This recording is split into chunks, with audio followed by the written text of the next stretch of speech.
ቁመቷ አጠር ያለ ነው።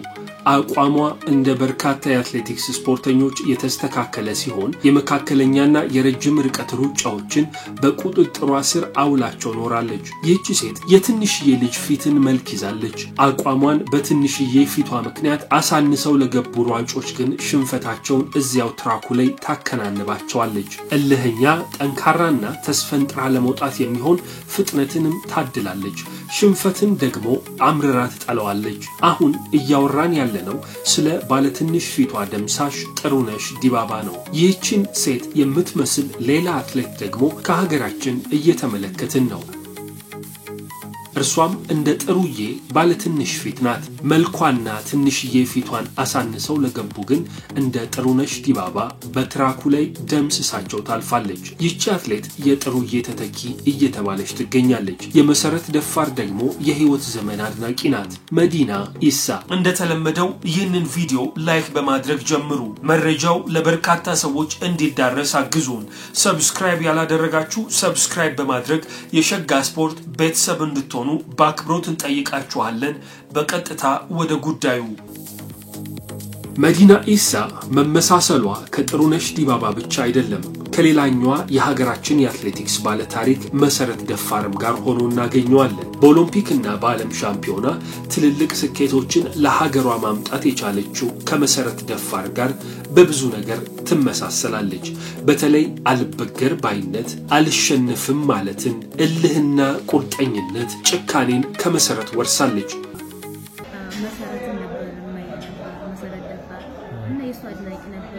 ተደጋጋሚ ቪዲዮዋን ይሰን ነበር እና እሷ እንደሷ በሆነ ይሰን ነበር ሳይኖር ማለት ነው። ወጫምናም ሲጀንት ሲል ውድድር ሲኖርና ይሰን ነበር።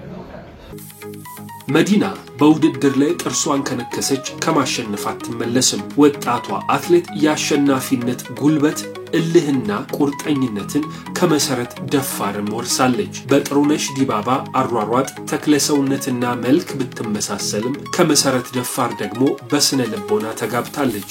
የሁለት ታላላቅ ኢትዮጵያውያን አትሌቶች የጋራ ድብልቅ ውጤት ትመስላለች መዲና ኢሳ። መዲና ተወልዳ ያደገችው በጎንደር ነው። ደብረ ታቦር ላይ ከቤተሰቧ ጋር በፍቅር ያደገችው አትሌት በልጅነቷ የመረብ ኳስ ስፖርትን ትወድ ነበር። በጓደኛዋ ገፋፊነት ወደ አትሌቲክስ ያዘነበለችው መዲና አሯሯጧን በልጅነቷ ያየው አሰልጣኟ በጊዜው ይህች አትሌት ትልቅ ደረጃ ልትደርስ እንደምትችል በማሳመን ስፖርቱን የሙሉ ጊዜ ስራዋ አድርጋ እንድትቀላቀል አሳመናት።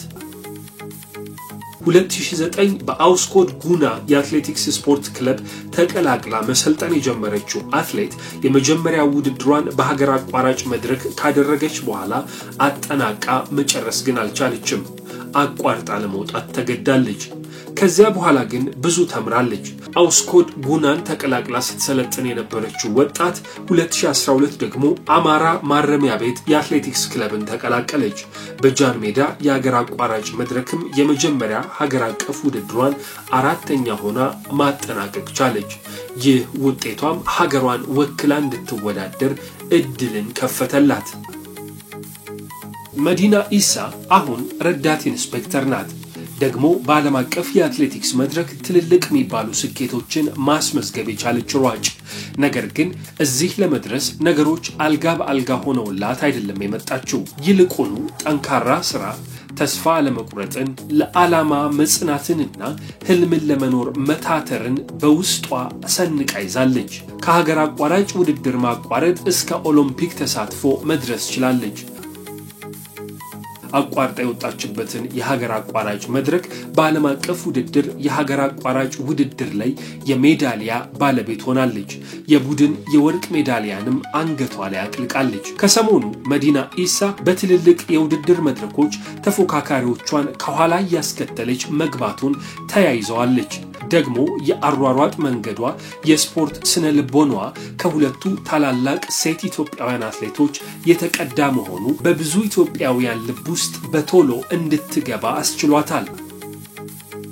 ከአትሌቶች ፊት በትንሽ ልጅ እግር ውብ መልኳ የመሮጫ ትራኩን ስትረግጥ ሁሉም ሰዎች ይህች አትሌት ከኛ ጋር መሮጥን ትችላለች ብለው ቀልደውባትና አፊዘውባት ነበር ነገር ግን አጨራረሱ ላይ ሁሉንም ከኋላ አስከትላ እርሷ ግን ከፊት ሆና መጨረስን ተከናበታለች ጥሩነሽ ዲባባ የአትሌቲክሱ ዓለም በዚህ ምግባሯ ምክንያት ዘ ቤቢ ፌስድ ዲስትሮየር ባለትንሽ ፊቷ ደምሳሽ ያለ ጠርቷታል አሁን ባለትንሽ ፊት ሆና አትሌቶቿን እየደመሰሰች በውድድር መድረኮች እየገባች ያለችው መዲና ኢሳ ናት የዩቲዩብ ተከታታዮች ሰብስክራይብ በማድረግ ቤተሰብ መሆን እንዳትዘነጉ ላይክ እና ሼር በማድረግ ለሌሎች እንዲዳረስም አድርጉ ከጥሩነሽ ዲባባ ጋር መዲና ኢሳ ባላት ባለ ትንሽ ሳቢ ፊቷ ትመሳሰላለች ደግሞ ያጨራረስ መንገዷና የመጨረሻዎቹን 100 ሜትሮች የምትስፈነጠርበት መንገድ ከባለ ትንሽ ፊቷ ደምሳሽ ጋር እንድትመሳሰል ያደረጋት ይገኛል ይህች አትሌት ባሯሯጥ ስታይሏና በተክለሰውነቷ ከጥሩነሽ ዲባባ ጋር ስትመሳሰል በስነ ልቦና ደግሞ ከመሰረት ደፋር ጋር የሚመሳሰል ነገርን ይዛለች የህይወት ዘመን የሩጫ አርአያዋ መሰረት ደፋር እንደሆነች የምትናገረው መዲና ኢሳ ከመሰረት ደፋር ጭካኔን ብርታትን ጥንካሬና አልሸነፍ ባይነትንም ተምራለች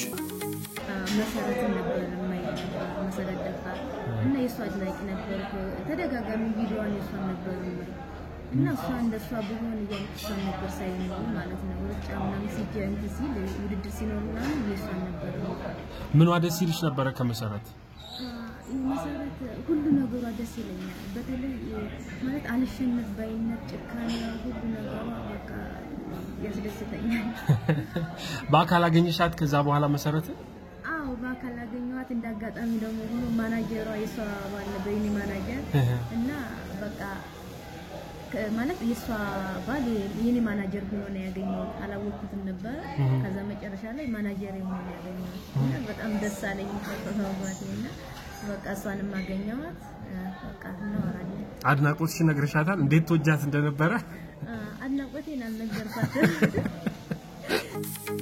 ይህቺ የ20 ዓመት አትሌት አሁንም ገና ከፊቷ በጣም ረጅም የሚባል የሩጫ ዘመን ይቀራታል እያስመዘገበች ባለችው ጥሩ የሚባል ውጤት ደግሞ ወደፊት ትልልቅ የሚባሉ ስኬቶች ተከታትለው እንደሚመጡላት አሁን ላይ በድፍረት መናገር ይቻላል ለነገሩ መዲና ኢሳ ገና ካሁኑ ትልልቅ ስኬቶችን በስሟ እየጻፈች ያለች ወጣት ናት በሳምንቱ መጨረሻ በግሬት ብሪታንያ በተደረገ የ10 ኪሎ ሜትር የግሬት ማንቸስተር ሩጫ ላይ 30 ደቂቃ ከ42 ሰከንድ በመግባት አሸናፊ ሆና አጠናቃለች የ20 ዓመቷ ወጣት በመድረኩ የዓለም ሻምፒዮንን በማራቶን ማሸነፍ የቻለችውን ኢትዮጵያዊቷን ጎቲቶም ገብረስላሴንና ኬንያውያን የሩጫ ንግስት እያሉ የሚጠሯትን ሄለን ኦቢሪን አስከትላ በአንደኛነት ነበር ያጠናቀቀችው መዲና በፓሪስ ኦሎምፒክ የ5000 ሜትር የፍጻሜ መድረክ ላይ 7ኛ ሆና አጠናቃለች ይህ ውጤቷ አሁን ድረስ ይከነክናታል በፓሪስ ኦሎምፒክ በድል መመለስን ጥሩ ውጤት አስመዝግባ ለኢትዮጵያ ህዝብ ድልን ማንበሽበሽ ፍላጎቷ ነበር ግን ሳይሳካላት ቀረ 2025 ላይ በጎዳና ላይ ውድድሮች ጥሩ ውጤቶችን ማስመዝገብ ችላለች ከግሬት ብሪታንያው የግሬት ማንቸስተር ራን ባለፈ በስፔን ካስቲሌኖ የ10 ኪሎ ሜትር ውድድር 29 ደቂቃ ከ25 በመግባት አሸናፊ ሆና ጨርሳለች በትራክም ቢሆን ይህ 2025 የውድድር ዓመት ጥሩ ውጤቶችን የምታስመዘግብበት ሆኖላታል የግራንድ ስላም ትራክ የማያሚ መድረክ ላይ በ5000 ሜትር ሁለተኛ በ3000 ሜትር ደግሞ ሶስተኛ ሆና አጠናቃለች በዳይመንድ ሊግ ፉክክሮች ላይ ጥሩ ውጤቶችን ስታስመዘግብ አይተናታል ከዚያ ባለፈ በ2025 የአዲዳስ ሮድ ቱ ሬከርድስ በተባለ የአዲ 0 የአዲዳስ መድረክ 5 ኪሎ ሜትሩን ውድድር ኢትዮጵያውያኖቹን አትሌቶች ከኋላ አስከትላ እርሷ ከፊት ሆና አንደኛ ሆና አጠናቃለች ይቺ ወጣት አትሌት ኮሎምቢያ ካሊ በነበረ የ2022 የ20 ዓመት የአትሌቲክስ ሻምፒዮና በ5000 ሜትር ወርቅን በ2024ም በተመሳሳዩ የ20 ዓመት በታች የአትሌቲክስ ሻምፒዮና በፔሩ ሊማ ወርቅ ሜዳሊያን መልሳ ማጥለቅ ችላለች ከጥሩነሽ ዲባባ ጋር ባሯሯጥ ስታይሏና በመልክና ተክለሰውነቷ የተመሳሰለችው አትሌት የጥሩነሽ ዲባባንም ክብረ ወሰን ከዚህ በፊት ሰብራ ታውቃለች ከ20 ዓመት በታች የገባችበት የ5000 ሜትር ውጤት ክብረ ወሰን ተብሎ ተይዞላታል በቤልጂየም ብራስልስ በተደረገ ሩጫ 14 ደቂቃ ከ21 ሰከንድ ከ89 ማይክሮ ሰከንድ የገባችበት ውድድር በጥሩነሽ ዲባባ ከዚህ በፊት የተያዘን ክብረ ወሰን በብዙ ሰከንዶች ያሻሻለ ሆኖ ክብረ ወሰን ሆኖ ተይዞላት እንደነበረም ይታወሳል። መዲና በዓለም አትሌቲክስ በአመቱ ከታዩ ምርጥ ተስፈኛ አትሌቶች መካከል መካተት የቻለች እንቁ የሆነች ወጣት ሯጭ ናት። ከሁለቱ የአትሌቲክስ ዝነኞች የተቀዳ ሯሯጥን የተካነችው መዲና ኢሳ ወደፊት ትልልቅ የሚባሉ ስኬቶችን እንደ ጥሩነሽ ዲባባና እንደ መሰረት ደፋር ለሀገሯ ማስመዝገቧ አይቀሬ እንደሆነ በድፍረት መናገር ይቻላል። የዚህች አትሌት ትልቁ ህልም አሁንም በኦሎምፒክ መድረክ ለሀገሯ ሜዳሊያ ማምጣት ነው። መዲናን ይቅናሽ ለማለት እንወዳለን። መዲና ኢሳ ከቻናላችን ጋር ያደረገችው ልዩ ቃለ ምልልስ ወደ ሸጋ ስፖርት በመግባት እንድትከታተሉ እንጋብዛለን። ስለዚህ አትሌት ሌሎች ተከታታይ ፕሮግራሞች እንዲደርሷችሁ ከፈለጋችሁ ይህንን ፕሮግራም ላይክ በማድረግ አሳውቁን። በኮሜንት የሐሳብ መስጫ ሳጥን ላይ ስለ አትሌቷ የተሰማችሁንና ቀጣይ መስማት የምትፈልጉትን ታሪክ እንድትነግሩን በአክብሮት እንጠይቃለን። ሰላም። የዩቲዩብ ተከታታዮች ሰብስክራይብ በማድረግ ቤተሰብ መሆን እንዳትዘነጉ።